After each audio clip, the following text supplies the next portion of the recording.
Nyt on sitten ekan roadtripin aika.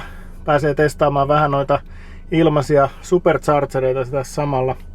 Mä ajelen tässä Lappeenrantaan ja takaisin yhden illan aikana.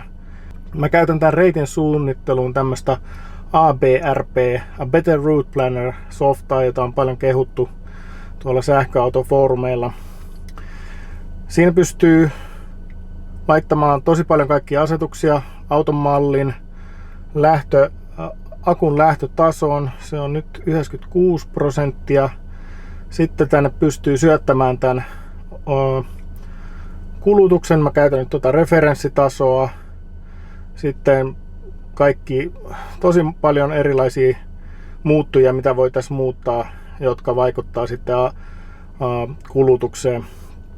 Ja mä oon nyt pistänyt tänne, että akku, kun tää nyt on tämän verran 5 vuotta vanha auto, että akku olisi 10% kulunut. Mä en tiedä minkä verran se on oikeasti, mutta tällaisilla asetuksilla lähdetään ajamaan Lappeenrantaa.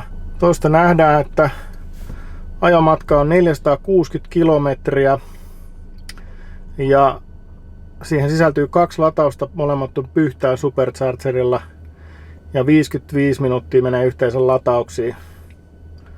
Eli nyt mä ajan 106 kilometriä, tunti 6 minuuttia tuonne Pyhtäälle. Siellä mulla pitäisi olla 57 pinnaa akkua. Ja katsotaan mitä Teslan oma. Mä pistän tuossa Supercharger Pyhtää. Tää Tesla laskee reitin sinne. Tää on aika hidasta. Noin. Tesla arvioi, että on 56 pinnaa akkua jäljellä. Ja tää ABRP 57 pinnaa. Että nämä on tosi samantapaisia nämä arviot. Olen yllättynyt, että nämä on näinkin lähellä toisiaan. Sitten sieltä ajetaan 125 kilometriä Lappeenrantaan ja sitten pitäisi olla 50 pinnaa akkua jäljellä ja näin. Katsotaan miten hyvin nämä arviot pitää paikkansa ja ei muuta kuin matkaa.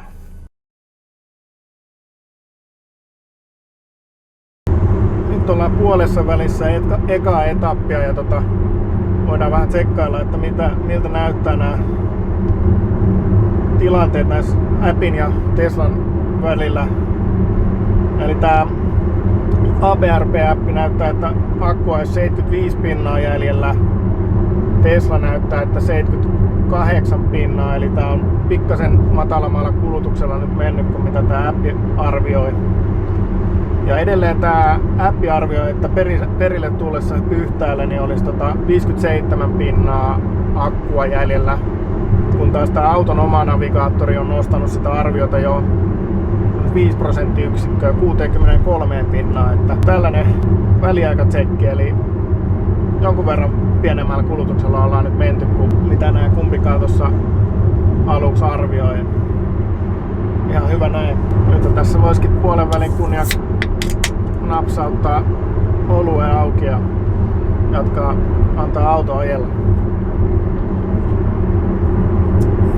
0,0%.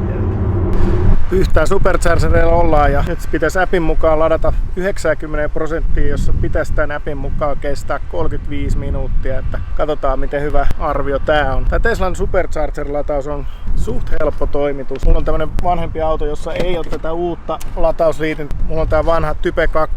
Sitten mä vaan painan tätä nappia.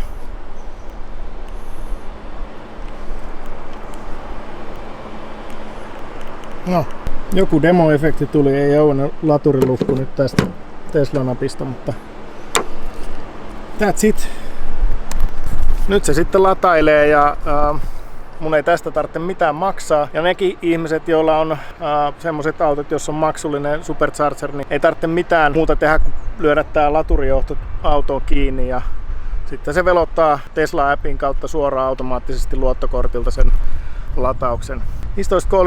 15.37 aloitettiin lataus, eli sitten sen pitäisi olla siinä about varttia yli 12 yli 4 valmis.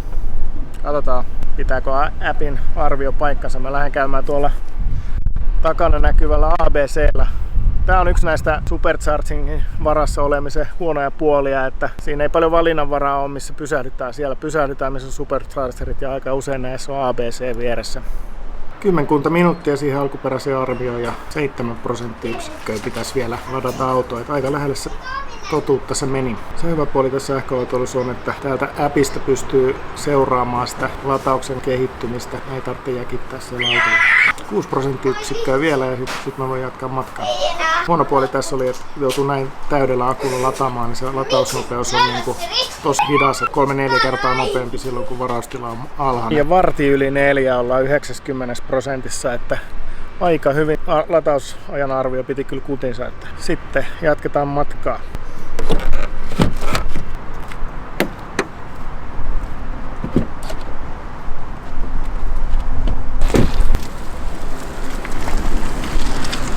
Jännittää nyt tää suunnitelma, kun tuo appi sanoi, että mulla olisi 50 pinnaa akkua, kun tuun Lappeenrantaan, 10 pinnaa, kun tuun takas, mutta Teslan oma navigaattori sanoi, että 46 pinnaa Lappeenrannassa ja 5 pinnaa enää, kun tuun takas. Että aika tiukoille joutuu vetämään kyllä tämän reissun, jos näin käy, mutta toivotaan, että tuohon taas tulee vähän prosenttia lisää tuohon suunnitelmaan.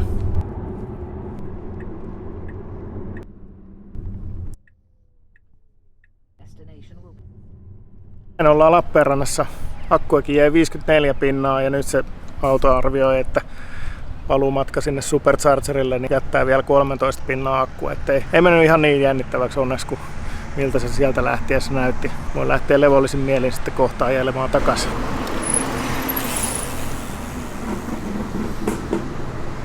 No niin, nyt on arvokas lasti haettu kyytiin Lappeenrannasta ja matka takaisin Helsinkiin voi alkaa. Kärkkiä! Teslan oma navigaattorikin sanoi, että Pyhtäällä pysähdytään. 12 pinnaa pitäisi olla akkua sitten, kun päästään Pyhtäälle. Ja siellä ladataan parikymmentä minuuttia ja sitten kotiin. Ei muuta kuin liikenteeseen. Näin ollaan taas Pyhtäällä Superchargerilla. Eli nyt sitten edellisen latauksen jälkeen mä oon ajanut 252 kilometriä. Keskikulutus on ollut 181 wattituntia kilometriltä. Ja akun varaustila on laskenut 90% 19%. Eli mä oon käyttänyt nyt sitten nopealla matikalla niin akkua 71%. Eli jos 71% pääsee 252 kilsaa, niin se tarkoittaa sitä, että tämän auton range lasketaan 252,1 jaettuna 0,71. Niin tämän auton range olisi silloin 355 kilsaa, mikä on aika hyvin.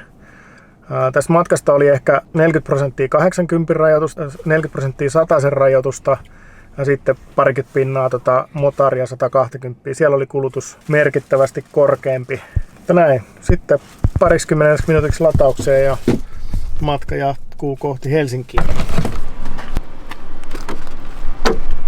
Tällä kertaa latausluukkukin avautui suoraan tuosta napista, laturin napista, eikä tarvinnut kaivaa avainta esille. Nyt pitäisi tulla paljon nopeammin tuota virtaa kuin viimeksi, koska akku on aika tyhjissä, niin tsekataan miten kovaa sieltä tällä kertaa tulee. Viimeksi kun se oli lopussa jossain 20 kilowattitunnin.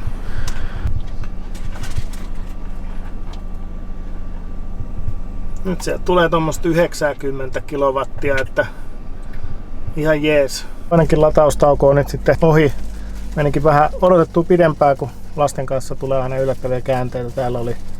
Tällä henkilöllä tulikin vessahätä siinä vaiheessa, kun me oltiin valmiita. Menikin 35 minuuttia ja auton lataustila on nyt 69%, että ei tarvitse säästellä tuossa moottoritiellä nyt sitten kotimatkalla. Pitkä reissu, mutta nyt lähtee sitten vika etappi kotiin. No niin, 460 kilometriä ajettu ja tunti ja 5 minuuttia käytetty Superchargerilla. Sillä mä sain nyt sillä tavalla, että mulla jäi 31 pinnaa akkuu, kun mä tulin kotiin ja 96 pinnaa oli lähtiessä, että kokonaisuudessaan tästä 460 kilometrin reissusta saa kotisähköllä nyt sitten ladata ehkä semmonen, arvioisin, että noin 6 eurolla. Jos nyt vertaa siihen, että olisi tuollaisella polttomoottoriautolla ajanut ton 460 kilsaa, niin kyllä tää tunnin ABC:llä istuminen nyt ihan rahoiksi löi, mutta tulipa opittua samalla tästä autosta jotain, rangeista ja niin poispäin. Mutta joo, en ihan heti ehkä lähde uudestaan ajamaan 460 kilometriä yhdessä illassa. Seuraavaan kertaan taas, moi!